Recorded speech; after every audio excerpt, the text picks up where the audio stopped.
Saludos cordiales y bienvenidos a Semillas de Teología, un lugar donde podrás escuchar lecciones de teología sistemática, así como reflexiones varias de la palabra del Señor.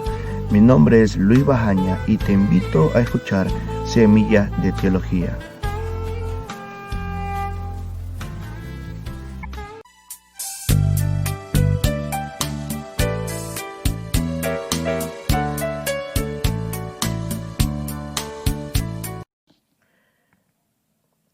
Muy bien, la nueva materia o la nueva temática que vamos a tratar se llama Análisis a los Evangelios. Esta materia la impartimos en el Seminario Teológico FABITA, que son las iniciales de Facultad Bíblica Teológica Avivamiento.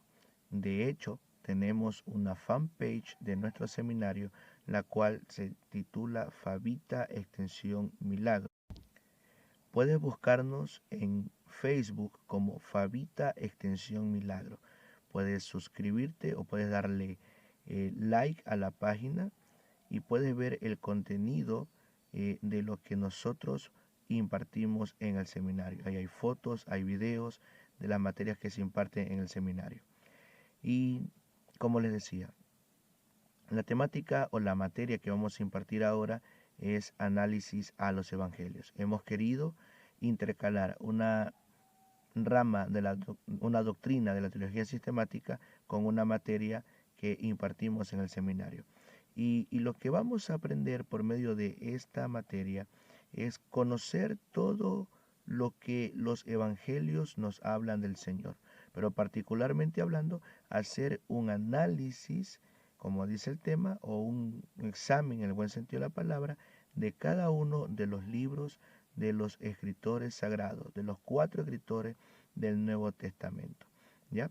Sobre todo vamos a conocer por qué escribieron o por qué está lo que ellos han escrito, porque huelga señalar que durante los tiempos de la era apostólica surgieron más libros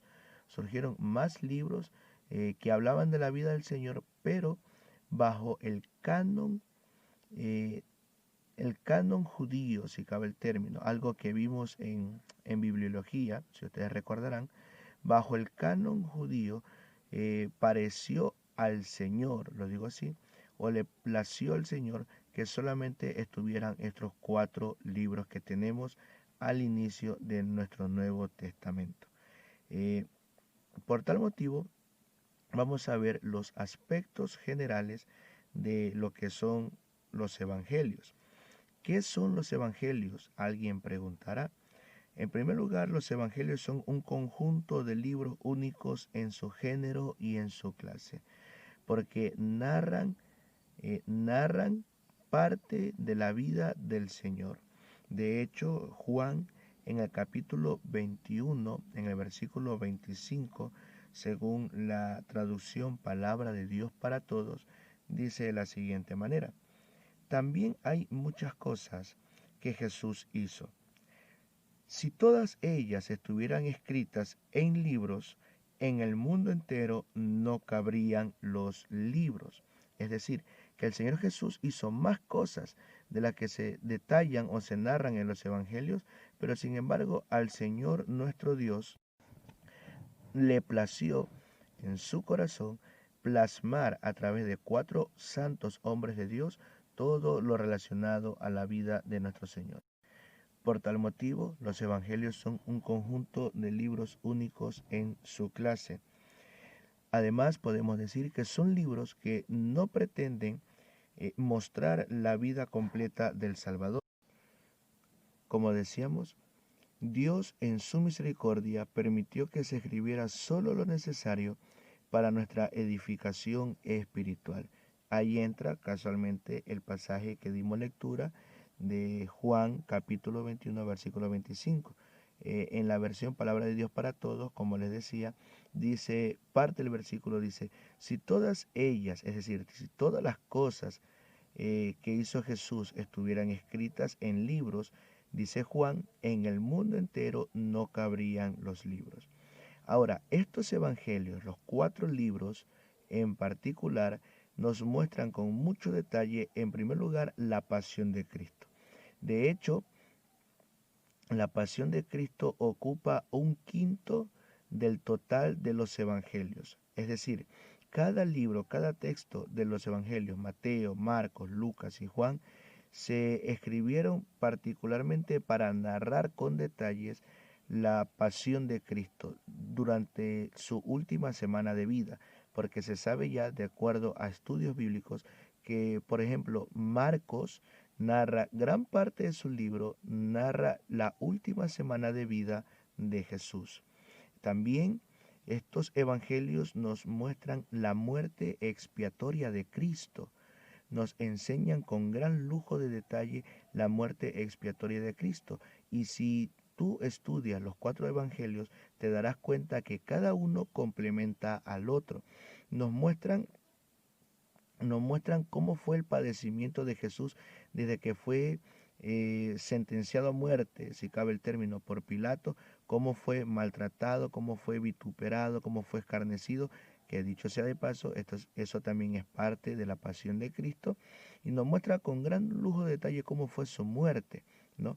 Que, por poner un ejemplo, eh, Juan, Juan narra que un soldado atravesó el costado de Jesús con una lanza y dice Juan, de su costado brotó sangre y agua. Pero también llama mucho la atención que cuando está en la cruz, cuando está siendo ejecutado nuestro Señor Jesucristo, Juan narra que el rey eh, Herodes había hecho escribir en un letrero con letras hebreas, griegas y latinas, había hecho escribir la palabra o la expresión, este es Jesús, el rey de los judíos. A lo que los fariseos no les gustó esta frase y le dijeron a Herodes, o a Pilato, perdón, le dijeron a Pilato, no escribas, este es el rey de los judíos, sino más bien escribe el que dice ser el rey de los judíos. A lo que éste les contestó, lo que he escrito, he escrito. Mire cómo aún Dios en su misericordia ratifica que Él es el rey de su pueblo amado. Ahora bien, hay que recalcar que la iglesia cristiana, de hecho, desde la iglesia primitiva hasta la actualidad, la iglesia cristiana reconoce a Mateo, a Marcos, a Lucas y a Juan como legítimos autores de los evangelios y también al mismo tiempo defienden el origen apostólico de los 4 evangelios. ¿Ya? La iglesia cristiana, sobre todo la era patrística, o la era de los padres de la iglesia, que arranca del siglo I, el siglo II, el siglo III, la era patrística, los padres de la iglesia, ellos defendieron el origen apostólico de los 4 evangelios, defendieron que estos evangelios escribían fielmente las palabras de Jesús y los actos de Jesús. Ahora bien, ¿cuál es el origen del término evangelio? Pues bien, muchos lo han de saber, pero valga la oportunidad mencionarlo. La palabra evangelio viene de la palabra griega evangelion, que traduce buenas nuevas o mensaje feliz. Esta palabra evangelio tiene sus raíces en 2 palabras griegas que traducen bien y mensaje. De allí que el término evangelio signifique buenas nuevas. Pero ¿por qué se dice que son buenas nuevas? Decimos que son buenas nuevas o buenas noticias porque traen el mensaje de salvación. Porque, porque estos libros sagrados traen el mensaje de salvación, nos muestran la vida del Salvador, pero sobre todo nos presentan el plan de Dios para nuestras vidas. Ahora, centrándonos ya un poquito más en la materia, surge la pregunta, ¿qué son los evangelios? Refiriéndonos a los libros como tal. ¿Qué son los evangelios? En primer lugar, son textos narrativos que presentan el curso de la vida de Jesús junto con sus enseñanzas. De hecho, por ejemplo, Solo Mateo y solo Lucas son los únicos libros inspirados divinamente que nos muestran parte de la niñez de Jesús. Huelga señalar que también hay libros apócrifos que hablan algo de la infancia de Jesús, pero sin embargo estos libros no muestran verdades inspiradas, porque los libros apócrifos, aunque fueron inspirados, mejor dicho, por hombres, fueron escritos por hombres, carecen de inspiración divina. De hecho, valga la redundancia, en su momento yo pude estudiar algo de un libro apócrifo y mostraba una infancia de Jesús como a un niño Jesús cruel, malo, tirano. Hay un libro apócrifo que decía que Jesús cuando niño mataba palomas para luego revivirlas, como en un acto de querer ir ensayando el poder de Dios. Por eso decimos que estos libros apócrifos no tienen nada de inspiración divina. Pero los evangelios son textos narrativos que presentan el curso de la vida de Jesús junto con sus enseñanzas. Al mismo tiempo, podemos decir que los evangelios son reconocidos por la iglesia desde el siglo I. Como le decíamos hace un momento, desde los inicios de la era apostólica, la era patrística, son reconocidos por la iglesia primitiva. En tercer lugar, los evangelios pertenecen al género biográfico, es decir, son libros biográficos que nos muestran parte de la vida del Señor, porque presenta datos biográficos de lo que hizo Jesús, al mismo tiempo muestran detalles que se pueden considerar como algo íntimos, como algo privados. Por ejemplo, las conversaciones que tuvo Jesús. Si vemos, por ejemplo, el Evangelio según San Juan, nos muestra varias conversaciones privadas que tuvo Jesús. Por ejemplo, Juan capítulo 3 con Nicodemo, cuando explica el tema del nuevo nacimiento, o en Juan capítulo 4 con la mujer samaritana. Ahora bien, con respecto a los evangelios, tenemos varias pautas o varios puntos a considerar. Por ejemplo, los evangelios son considerados obras anónimas, pero alguien dirá, pero ¿cómo puede ser considerado obra anónima si en la Biblia leo que dice el Santo Evangelio según San Mateo o el Santo Evangelio según San Marcos? Pues bien, en los escritos originales y las subsiguientes copias no había ese título como tal. De hecho, el libro comenzaba con una expresión griega que era la palabra kata. Se deletrea K-A-T-A con tilde en la segunda A. La palabra kata. La palabra kata en griego significa según.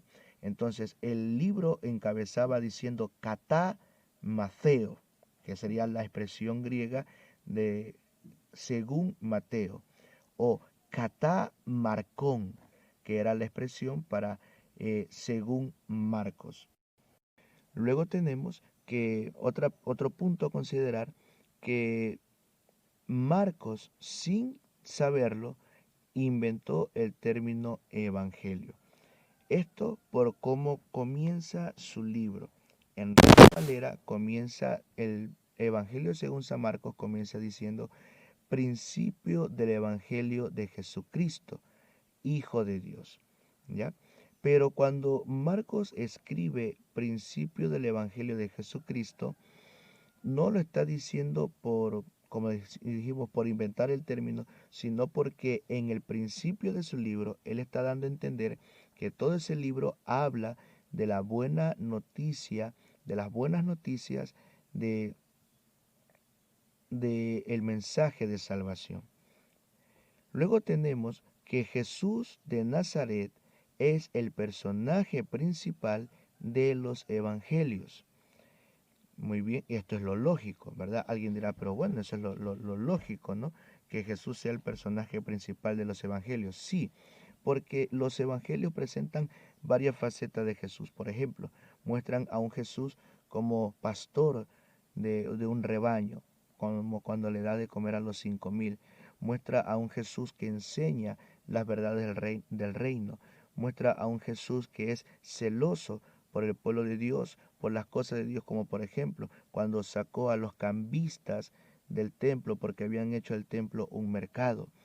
Y así los evangelios muestran varias facetas de nuestro Señor Jesucristo. Y se sabe, esto es lo primordial, y dicho sea de paso, yo siempre le pregunto a los estudiantes cuando vemos esta materia, para saber sobre todo la opinión de ellos. Siempre les pregunto, ¿cuántos evangelios existen? Y hago la pregunta, ¿no? ¿Cuántos evangelios existen? Algunos contestan y dicen 4 evangelios, y bueno, y en parte tendrían razón, pero la respuesta más concreta, más exacta, es decir, que existe un solo evangelio. Según Gálatas capítulo 1, del versículo 5 en adelante, ¿no? Hay un solo evangelio, pero este evangelio está dividido en 4 tomos diferentes. Y me gusta poner este ejemplo. Suponga usted que usted manda a hacer una escultura de su rostro, manda a hacer qué sé yo, es una escultura, un busto, le llamamos también, ¿no? Un retrato de su rostro en piedra, lo manda a tallar en piedra. Pero para que sea una representación exacta de quién es usted, sería necesario tomarle 4 fotos a su cabeza, ¿no? A la parte superior de su cuerpo. En la primera foto mostraría su rostro, la segunda foto mostraría el perfil derecho de usted, la tercera foto mostraría la parte posterior de usted y en la cuarta foto mostraría el perfil izquierdo de usted. De esta manera el escultor tendría la facilidad de verlo usted como es en todos los ámbitos, por decirlo así, para poder hacer una representación exacta de usted, una escultura de usted. Lo mismo ocurre con los evangelios. Los evangelios son 4 tomos diferentes que nos presentan a un solo Señor, nos presentan a un solo Jesús, pero nos muestran a Jesús desde un punto de vista diferente, el uno del otro. Hay puntos en los que coinciden los evangelios, pero también hay puntos en los que se diferencian, y esto, con el pasar de los episodios, de los estudios, los hemos de analizar. Y por último, para terminar, vamos a ver la veracidad de los evangelios. ¿Por qué decimos que debemos estudiar la veracidad de los evangelios? Porque hay varios puntos a considerar para demostrar que los evangelios de nuestro Señor Jesucristo o que hablan de la vida de nuestro Señor Jesucristo son reales. En primer lugar, lo que demuestra primeramente o de manera primaria la veracidad de los evangelios es el testimonio del Espíritu Santo. El testimonio del Espíritu Santo. ¿Por qué? Porque todo creyente que ha nacido de nuevo, todo creyente que ha experimentado el poder del Espíritu Santo, reconoce que los evangelios tienen inspiración divina, porque hablan a su vida, muestran lo que tienen que hacer, muestran cómo debe vivir. En segundo lugar, tenemos la evidencia documental. Y por evidencia documental tenemos las copias de los textos griegos de los evangelios. Debemos tener presente que con el pasar de los tiempos se fueron haciendo copias de cada uno de los evangelios. De hecho, en la actualidad lo que se hay en los museos son copias, porque los originales desafortunadamente no están ya con nosotros. En tercer lugar tenemos el testimonio de los padres de la iglesia. Yo les mencionaba al principio de este episodio que hubo un tiempo que es conocido como la era patrística, la era de los padres de la iglesia, y como padres de la iglesia son considerados aquellos hombres que defendieron la veracidad del evangelio, que defendieron los textos sagrados que hablan de la vida de nuestro Señor. Por ejemplo, tenemos a Papías, no sé si hayas escuchado el nombre, Papías, que fue un padre de la iglesia que defendió la veracidad de los evangelios. Tenemos a Ignacio, tenemos, por ejemplo, a Justino Mártir, tenemos a Policarpo, que dicho sea de paso, Policarpo fue discípulo directo del apóstol Juan. Tenemos también los historiadores, Orígenes, tenemos a Tertuliano, y estos historiadores se encargaron de defender la veracidad de los evangelios. Pues bien, así damos inicio a esta nueva temática, a esta nueva materia, en la cual a partir de hoy iniciamos esta segunda temporada de Semilla de Teología, estudiando o haciendo un análisis de los evangelios.